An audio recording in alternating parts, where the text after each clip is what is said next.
I believe in community, what's been missing. And so I'm glad to work on something that's hoping to bring it back. Hey friends, welcome to Currently the Conversation, brought to you by TVC Cherry Capital Airport, your Northern Michigan connection. I'm Christal Frost, and today I'm genuinely excited because this is one of those episodes where you meet someone and you realize you're kind of, this person who makes cool things happen in communities. That's where my guest, Joseph Beyer, comes in. Joe Beyer is a filmmaker, a writer, a nonprofit leader, and someone who has had an incredibly rich career. And now he's bringing something brand new to Traverse City. It's called Fresh Coast Film Festival, Traverse City. It's a satellite festival connected to the Fresh Coast Film Festival in Marquette. And Joe, welcome to Currently the Conversation. Hello. So great Thanks to for have you having here. me. I know we've had you as a guest on our news roundup before. Yep, that was fun. Super happy to bring it into like a long form interview format. So this is going to be the hot seat? This is the hot seat. Okay. I mean, how's the I'm temperature ready. now? It's pretty good. It's pretty good so far. Usually people think it's okay. It's more of a lukewarm seat, right? Exactly. That's more my speed. Yeah. Well, the first question is, how is your nervous system right now? Because launching a festival, and you're just a few weeks away at this point. You're a couple of months. I'm not going to say weeks yet, but, weeks are in months. Yeah.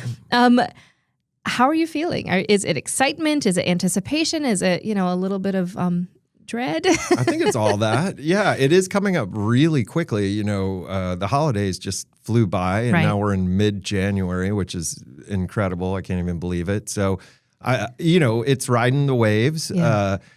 People would think that most of the work on this stuff takes place right before, but actually it's like right now, a couple months, out. And we have such a cool group of people all volunteering to take one piece or another. So I certainly don't feel alone.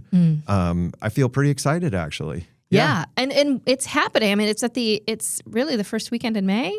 Yeah. So we kick off on Thursday, April 30th, and we're going to do a really cool free public program that's not only going to be here in Traverse City at Elevate Climbing Gym, but then we're taking it out to 6 additional art house theaters across the region, all the way from the Lyric in Harbor Springs down to the Vogue in Manistee. So anywhere in northern Michigan on Thursday, April 30th. If you haven't heard that Fresh Coast is going on, we haven't done our job because it's going to be pretty cool. And then we do 3 days of nonstop events and programming here in the Boardman Lake District of downtown Traverse City. And so kicking off every morning at 10 a.m. with screenings, and then ending each of those nights at the City Opera House with one big main event. So we're going to get into those details, but I like to kind of go back in time a little bit and talk a little bit about where you came from and how this, your story has kind of shaped where you are today. Part of that is, the real world creativity that you had to do in life, right? Like you had some nonprofit work. You've had some freelance work. You got to get real creative with freelancing. What did you love about freelance work, and what are some of the lessons that you learned along the way? The best thing about freelance work is if you can get through the whole week without shaving, in my opinion, you've had a huge success. I want to be productive. I just don't want to deal with that in the morning. Wait, you're telling me that you've had a successful week as a freelancer if you don't practice personal hygiene? That's one way of putting it. I wouldn't have said it exactly that way, but I think it's fair. I think a lot of people, they actually do want to focus on like what they enjoy instead of the parts of working that they don't. But no, I never in a million years would I have expected that where I started was the beginning of a journey that took me kind of all over the place. But the one constant in my life is that when I was very young, I got involved with high school theater and I fell in love with it. I thought it was a magical experience to work with people and collaborate and be a part of a team. I felt like just as much a team member as somebody on the football squad or the basketball team. And that was just where I found my, people or friendships. And so I followed that to college, and I thought that I would want to stay in the theater. And at some point, I really got interested in writing and directing, and I thought, let's try that. So I had a chance to move to Los Angeles and sort of give it my go, and I did, and I was there for a lot longer than I expected, and I had way too much luck that I didn't deserve and experiences that were incredible. But I ended up really working behind the scenes to do a lot of things that I hoped would help artists instead of being front and center and doing some of the things that I started when I was, much younger. Some of your recent freelance writing projects include a project that you did for Travers Magazine, Laken and Land. Can you talk a little bit about that? Sure. If anybody out there has been anywhere near Marquette, you might have passed by what looks like kind of a roadside attraction. It's a weird set of sculptures that one guy makes out of reclaimed junk, and his name's Tom Laken. And believe it or not, this art park that he created all by himself, it only features artwork by one person, is now almost 25 years old. And it's a really unlikely story. He's a self-taught artist who has never taken an art class. He's never even been to a museum or a gallery, and he's certainly never been to another art park. So everything he came up with completely on his own. And he's a rugged individualist, a really funny guy. He's got kind of a Steve McQueen smile. So he's kind of a movie star in the making. And, he has created this place and he doesn't take any admission for it. It's very important to him that it remains open to the public, that families can go there any time of the year and enjoy it without spending any money. That's a big part of what drives him. And his artwork is bonkers. It's completely crazy. You'll never forget it once you see it. And the experience of his art park is just fascinating. And there's a backstory to how it all happened that had some twists and turns, and I love twists and turns. So he allowed me to interview him over several months. I had been chasing him for 2 years to do that article. So, I think it turned out great. And it's a story that a lot of people know a little bit about, and I hope that the article shares some parts that maybe you didn't know about. But I really admire him a lot. I love that you were able to take such time and care to put that story together. That's not always the way it works for journalists, No, that story, talking about freelance, I would hate to do the hourly rate on that story after all the months of chasing him. And we did several trips up there. It was great. And, but it is an indulgence, like to have that time. I think because it was such a personal story, a lot of what makes Tom who he is comes from his experiences and upbringing. For example, the artwork for him was a way to stay sober. That's a part of his story that's obviously very personal and sort of interesting.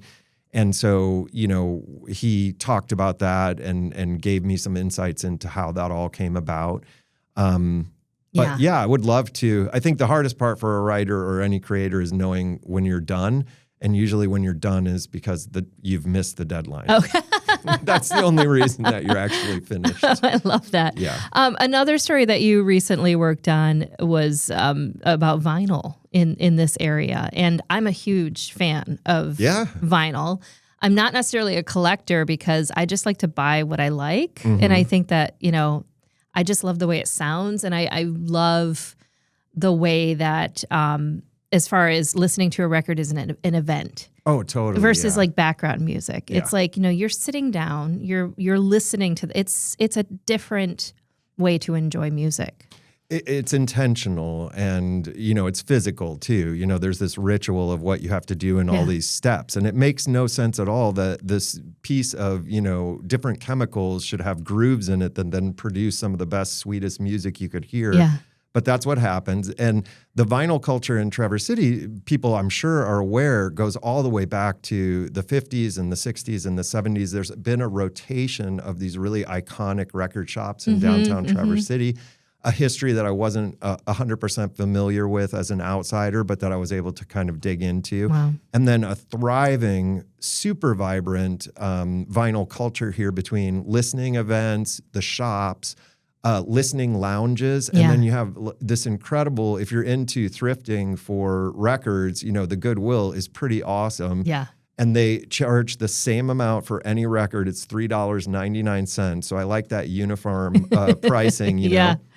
But the article was just about that subculture. Right. And I think the only thing that really surprised me getting into it was it seems like the Zillennial generation is as obsessed with vinyl right now as it was when it first came out. Yeah. And part of the reason is exactly what you said, that there is something so intentional, and it can be a group activity, and it's a very personal thing. But that weirdness about how the technology creates sound seems to be what is also bringing people back to it, almost like a novelty. A lot of people don't even know how to put a record on a record player or how to start it now. So, you know, to get somebody teaching you that, or to go to a record shop where you can kind of learn about that, I think it appeals to people's intention or desire for real life experiences. Oh, absolutely. And I mean, I love that was your most recent, right? Contribution. Yeah. Michael Pullman, many people know, the local photographer, super talented guy. He did all of the photos, and it's the cover story.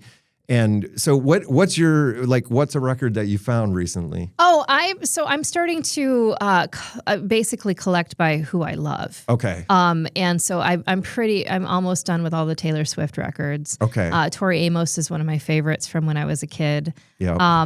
And you know, my husband, I got him a couple of Jason Isbells, and you know, some Billy Joel. Cool. You know, so it depends. Like, I'm gonna buy a new record when it's like, okay, this is music I want to listen to, and I want to have, you know, I want to be able to pick. Yeah. But when I'm going thrifting, I'm just like, I mean, we bought some Christmas records that were bonkers. Yeah. I mean, JCPenney, this is what they actually played in the store back in 1979. A JCPenney Christmas? A JCPenney record that they played for the shoppers. And I was like, I must have it, you know?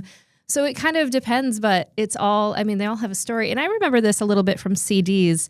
My son is 25, and he was really into old school hip hop, old school being the stuff I grew up with. Oh, yeah. And that's hard to hear. Yeah. And he collected CDs, and he was like, Mom, have you ever seen this CD? And I was like, Trey, are you kidding me? Tell me more. Yeah. He's like, you can pull this artwork out, and they have a list of all the songs. And I'm like, let me show you a record. I think 90% of our generation went into terrified debt at the Columbia House CD Club, where we all picked those 15, and it was so great. And then that's what ruined my credit score at 13 years old. I'm like, how did I even have credit? Who is going to trust a 13-year-old with that? Yeah. All those things that make me fascinated with, like, you know, everybody is just into it for their own reasons now, but it's big. I think, you know, it's really having a huge, I mean, you mentioned Taylor Swift, you know, all the albums that she's pressed alone are, it's unbelievable, in the new technology and what, you know, it's just great. It's amazing. And, you know, it's interesting because it kind of gives me an idea of who you are as an individual, someone who loves to find the story behind the story, which leads me to having a conversation about Marquette Town. And this is a film, a documentary film that you co-directed and co-produced. And it was such a beautiful love letter to, you know, an individual, but also to a community. It was a love letter to a medium, film. And I just, what did making that film mean to you personally? Well, thanks for saying all those nice things. Of course, we have to acknowledge that I made this with your husband, the co-creator. That old guy. Yeah, who I'm also thrilled to be working with on, you know, another story. Project, but yes, the two of us, I think, connected on this story because it was in some ways a surrogate for our own feelings about movie theaters. You know, if you did grow up seeing films as a child in a movie theater, that experience and those memories are pretty hard to take away. Yeah. I don't discount anyone who had a different experience. You know, I'm not angry that the world has changed. I'm just, you know, very nostalgic about those places and the effect that they have on people's lives. And so when I was able to find a story about a kid who actually acted on that, he was a teenager in Marquette. His local beloved art house theater was on the brink of closing, and it had a very sad effect on his life. And later he had a chance to do something about it and try to bring that movie theater back. So Jordan and I really just sort of felt the same ache that the character felt. And I think that we also had a blast going back in movie history and reminding ourselves of how wonderful theaters were and can still be and are, thankfully, in Northern Michigan a lot. But yeah, it was we'd never made a movie before. We had made short films, but a feature-length film, we completely underestimated, I think, the amount of work. It was definitely a 2.5-year project, and it lives on, out in the world. You can watch it for free with no ads on YouTube, Facebook, or PBS.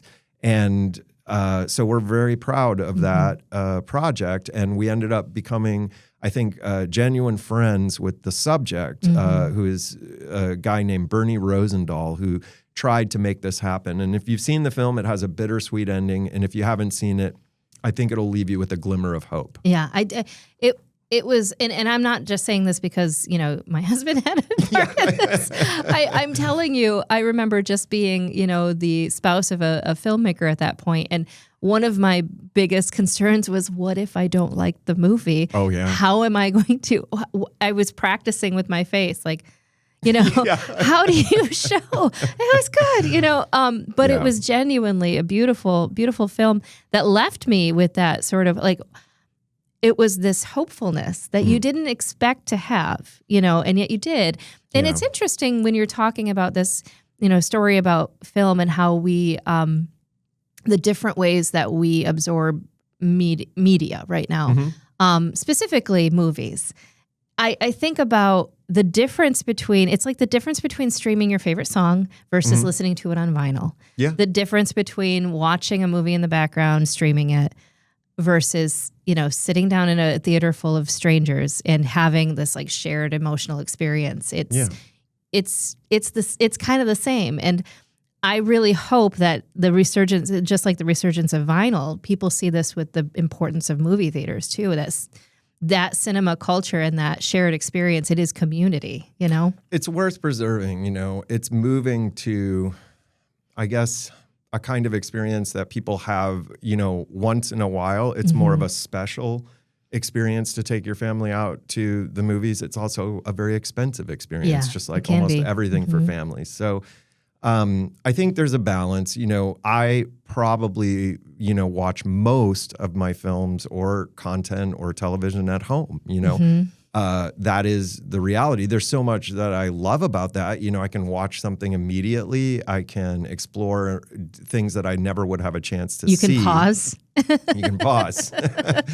I probably also have an equal amount of, wonderful memories of screenings that I was so glad I was there. Whether something happened in the screening at a film festival or whether it was just an overwhelming emotional experience to be in the theater. I am still very hopeful. I think, most people wouldn't be surprised that the theaters that are still running now are making a shift and they have to do almost as much live event programming as movies or other types of content. Yeah. That's a big challenge for, nonprofits and community theaters that have been focused for a long time on a different way of doing business. Right. But the ones up here that have been doing that seem to be really succeeding and succeeding, in a way that's also serving the community. So the places remain the same. It's about going somewhere as a community and having that experience. Yeah. But what the experiences look like in those theaters is changing a little. And we are here with TVC Cherry Capital Airport Executive Director Kevin Klein. Kevin, I want to go where there's sun and sand. How can I do that? Well, we got plenty of nonstops for you to do that. Let's go to Florida. Let's start out there. So, you have Tampa St. Pete. And that's Allegiant, right? And that's Allegiant. Pie. Come on, PIE is their three-letter airport designator. Do they give you pie when you get off the airplane? The last time I was there, I didn't receive pie. But we're gonna work on that. But then you have Orlando Sanford. Got to do it. We have Fort Lauderdale. Nice. And then also Punta Gorda. So you have those 4 great nonstop destinations here out of Traverse City. So literally, I can book a flight. I can get on board at TVC and it's nonstop. It's like I'm right there, just a couple hours later, boom. Yeah, boom. You're in Florida nonstop, door to door. Where it's warm. And the sun comes out. Yes. That's what we need. We need warmth and sun, and that's what you're going to get with Allegiant Airlines. it's the home of sun and sand, right? Absolutely. So they're a travel company. So when you talk about what is it in a travel company, it's the whole package. They sell you not only the airfare, but rental car and hotel opportunities. Everything so it's you the need. total package. So if you want to go right now, jump on allegiantair.com or tvcairport.com and you can go to Sun and Fun.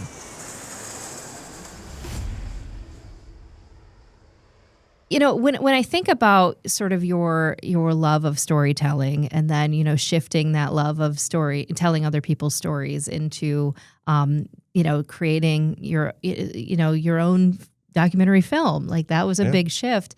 And now into curating this Fresh Coast Film Festival, it just gives me this idea that you are a person who loves to create gathering places for people. That would be a major theme of everything that I've done. Yeah.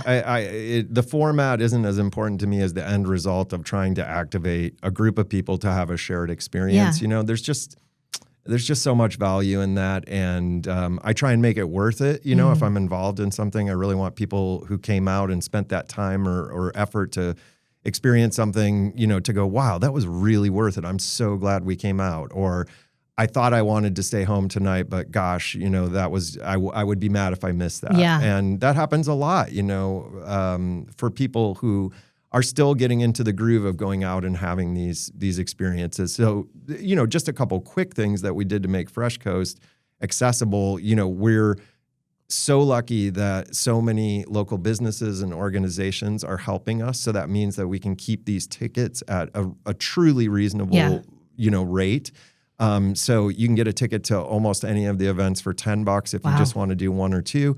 The other thing I'm really proud of is that we're not passing any of these junk fees on to people. So if it says $10, it's $10. Oh, I love that. Yeah. I hate it when you get excited about something, you get to the cart and then they show you what they're charging you for all this junk. And you're like, you know, it takes the fun out of it. So I didn't want people to feel that. And so we're just taking those costs on as part of producing the event. And, you know, it's designed to be informal. That's the other thing about a film festival that has sometimes bothered me, is this idea that it's a privileged or a wealthy act, you know? And I wanted people to come out and have an experience that was just like going to hang at a bar with their best friends. Yeah. And so we're screening these films at really unlikely places. Several of the breweries in town, I mentioned Elevate Climbing Gym, I think. And then more traditional spaces like the Alluvion and City Opera House. But by getting people out of an expected environment, I think it raises a little bit of their curiosity, or I hope it does. Yeah. And it becomes a little more memorable, you know. So we'll see how it all works out. But I believe in community in almost every part of our lives. Yeah. You know, it's been missing. And so I'm glad to work on something that's hoping to bring it back. I think that vibe of, you know, of inclusivity and interesting gathering places to screen films is Fresh Coast Film Festival. If you've ever had the privilege to go to Marquette to go to a Fresh Coast Film Festival, it is unlike, I've been to a few festivals and it is unlike any that I've ever been to. It is truly a wonderful community experience. And I do think that is sometimes the, you know, sort of the negative stigma that you can kind of feel from other festivals, is that, oh, it's very bougie. It's, you know, and that's not at all. I mean, you walk into Fresh Coast, you're wearing flannel, you know, you've got your hunter orange, and you're sitting in a bar sometimes. Yeah. And I think that makes people feel more comfortable. For sure. And sometimes, to be honest, you might have to squeeze close to the person next to you. You know, in Marquette, in the early years I went there, you'd sit sometimes on the floor or, you know, join somebody at their table. And, you know, that was just because it was standing room only. Yeah. But you sure get to know people, or you start to talk to them, you know, and it's the secret sauce, I think, of Fresh Coast is the phenomenal programming of Aaron Peterson, who he's one person who's been programming the film festival. Programming means selecting the films or choosing the films. He's the one that's done that for almost all 10 years of the festival existing. Yeah. So Traverse City was able to take this portfolio that Aaron had already, you know, put together and sort of pick and choose the stories that we thought would be most interesting to our audience. So, and this is a satellite model, but it's going to be uniquely Traverse City in some ways too. You're talking about some of the places, you're talking about being really surrounding the Boardman. And, another vibe of Fresh Coast is, sort of the love letter to conservation and to the outdoors. Yeah. And that is Traverse City as well. Can you tell us anything in particular? Give us some hype about what people can see at the Fresh Coast Film Festival, Traverse City. We're going to start the buzz right here? Can we start the buzz? We're starting the buzz? Okay. Well, I could give you a scoop because I have not said out loud what this film is. But yes, I want a scoop. It's been in the works for a long time. I have alluded to the fact that we have a movie that bird watchers are going to love. Okay. This is Friday night at the City Opera House. It kicks off at 7 p.m. And the film is called Listers, An Extreme Guide to Bird Watching. It is a feature documentary by Owen and Quentin Reiser, who are these two extraordinarily funny and very good-looking young men from the St. Louis area who have created a love letter to both the beauty and absurdity of bird watching. What is most unique about this film, and I found out about it because there were some blogs and some articles about a pair of guys who had made one of the best documentaries of the year, and they were so frustrated that they couldn't get people to watch it that they actually put it on YouTube.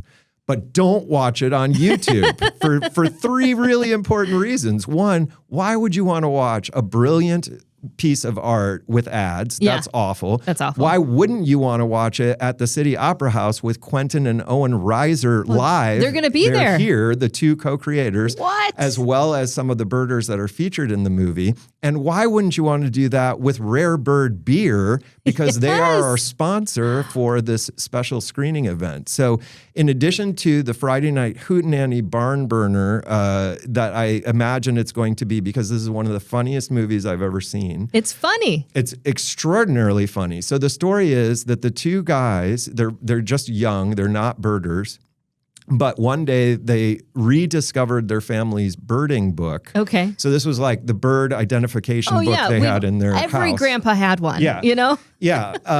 Owen smoked a joint and then pitched to his brother that they go on a cross-country trip and try and beat the record, which is called the Big Year. So every year there is this fiercely competitive drive to be one of the top birders in the country.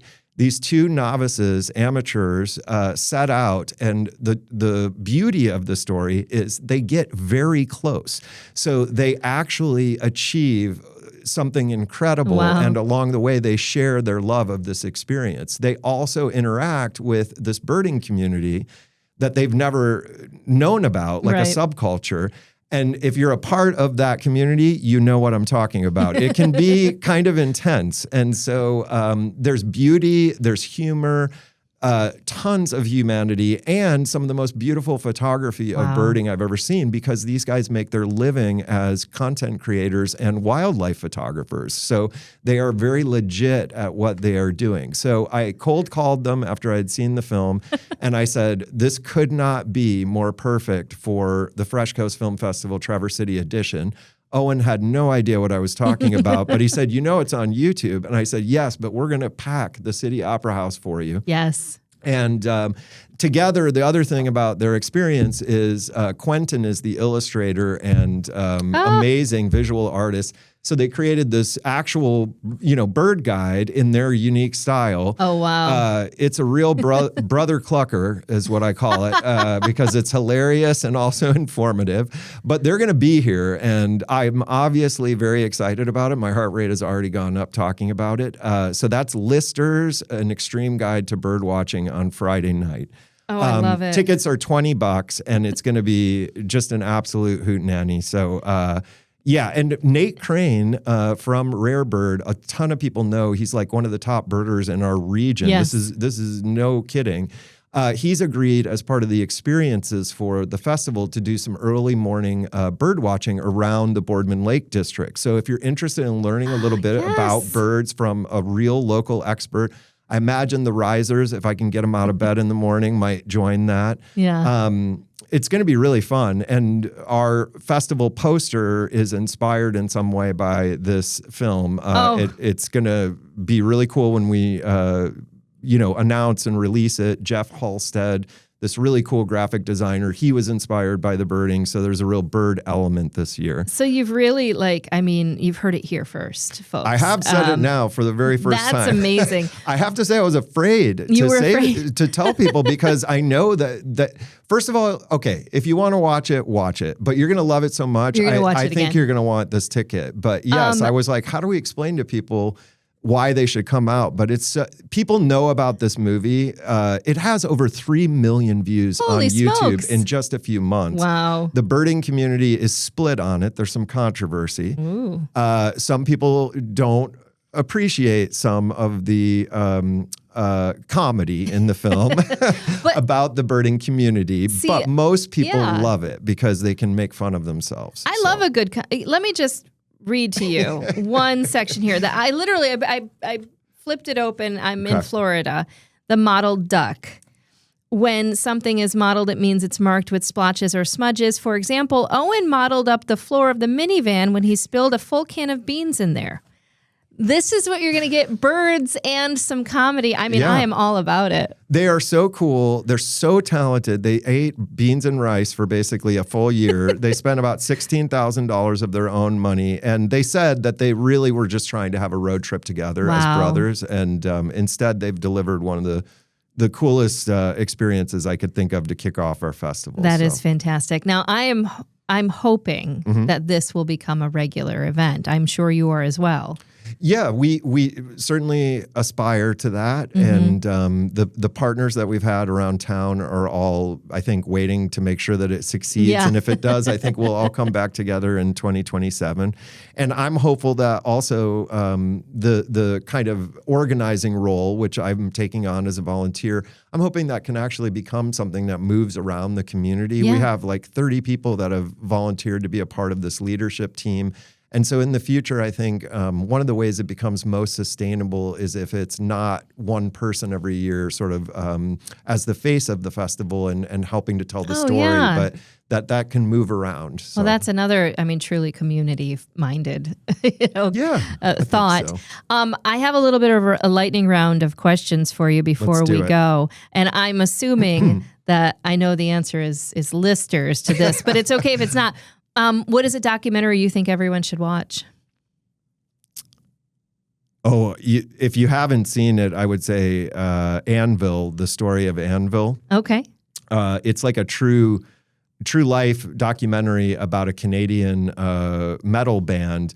But really what it is one of the most tender and meaningful stories about friendship and the importance of family that I've ever seen. Oh, fantastic. Yeah, that's great. What's a film out there that you could rewatch anytime? Like, especially if you're in a hotel and you turn on the TV and you're like, okay, well, I guess I'm finishing this movie.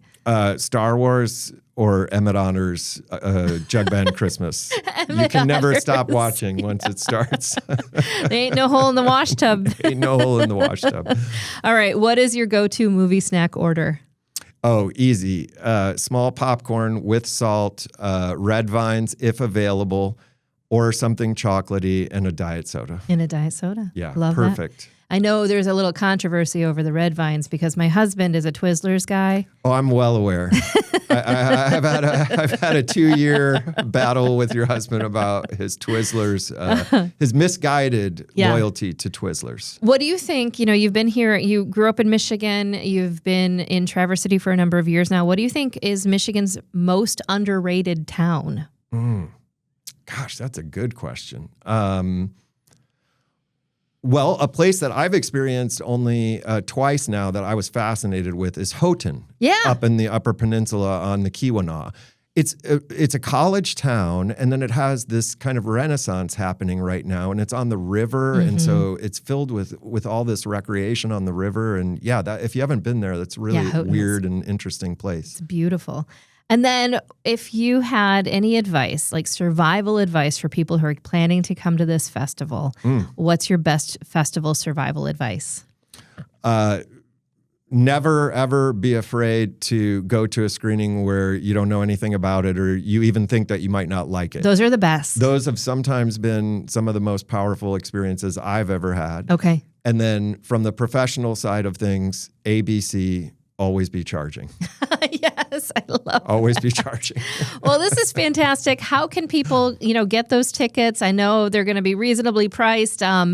Can they get passes right now? How do we find out more? Yeah, the weekend passes are legit almost sold out. There are less Wow. than 10 left. So if you want an all-access pass, grab it today or tomorrow because I think it'll sell out quick. We'll put that in the show notes too. So And thanks for the offer. It's very easy. It's tc.freshcoastfilm.com. tc.freshcoastfilm.com. That's how you get there. Yep. Make sure you mark your calendars April 30th through May 2nd. May 3rd. May 3rd. Oh my gosh. That's the weekend, Christal. April 30th through May 3rd. And, just block off your whole calendar. I hope you do. You'll have lots to do. Listers #1, baby. We got to do it. Joe Beyer, thank you so much for being here and for bringing something really, really, truly exciting to Traverse City. I'm so excited about it. We're going to link that Fresh Coast Film Festival Traverse City detail in the show. And so you can follow along, you can get updates, and you can plan your weekend. This is Currently the Conversation, brought to you by TVC Cherry Capital Airport. That is your Northern Michigan connection. And I'm Christal Frost. I'll see you next time.